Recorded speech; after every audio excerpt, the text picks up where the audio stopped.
Hey, what's up, guys? This is my second presentation for Comms 2358, and it's about Uber, and if it is the safest alternative, or if it's safe at all.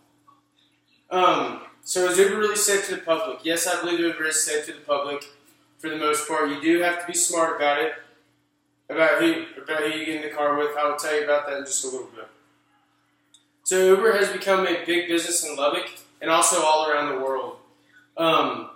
They have expanded their fleet to 65 countries and have lived up to their $7 billion valuation. So, and if you just think about that, Uber came out, a year ago, maybe two? $7 billion is a lot of money in that little amount of time. And that came from Lauren Johnson from the Hot List magazine. So I was wondering, do drivers receive background checks through Uber, and is that a very extensive process, and how does that go about?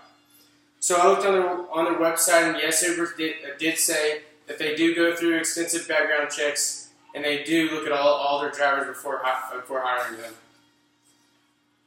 And I do believe that Uber is an effective way of transportation, and of course, better than drinking and driving, especially being college students. Y'all know how that goes. We've all been there. So remember, Uber. So back to are the drivers safe?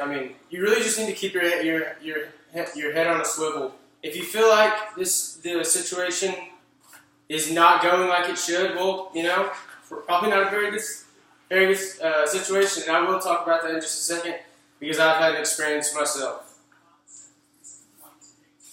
So Uber is very cost effective compared to a taxi service. I've been to New York City with my dad, and I think we literally went 2 or 3 miles, and it was $40-50. Here in Lubbock, I've Ubered the same distance, and it was about $7-8. So very cost effective, better than any other transportation service that you can get around here. And the average Londoner spends $238 a month on a taxi service, which, if you think about that, that's about it's 200 times 12, so about $2,400 a year. That's quite a bit of money. Okay, so about my Uber experience.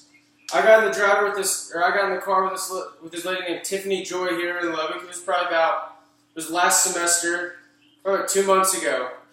And at first, when I ride an Uber, I was just hop in, try to hop the passenger seat because I don't want to sit in the back seat, sit there and stare at the back of someone's head. So I tried to do that, tried to open the door, and she rolls down her window, and she was like, "Hey, I got my friend with me, blah, blah, blah." I was like, okay, I didn't think much of it. I was like, all right, I'll just get in the back seat. So I hopped in the back seat. I hopped in, say, hey, how are y'all doing tonight? All this good stuff. They didn't say anything to me. I was like, okay. And she was sitting there just, acting like her map wouldn't work. And that's when I was like, what? Really confused. And honestly, I was kind of scared. Because it's just the way I was raised, I know when a situation just doesn't feel right. And that felt like one to me.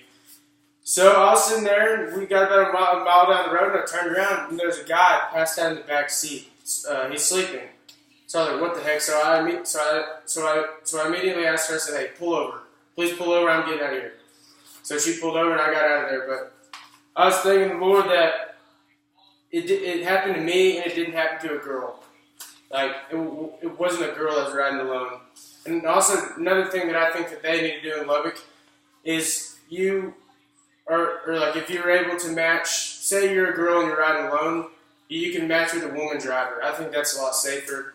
And that'd be a lot better alternative because my girlfriend has gotten to the car with some Ubers in Lubbock and kind of felt creeped out just because it was her and that guy.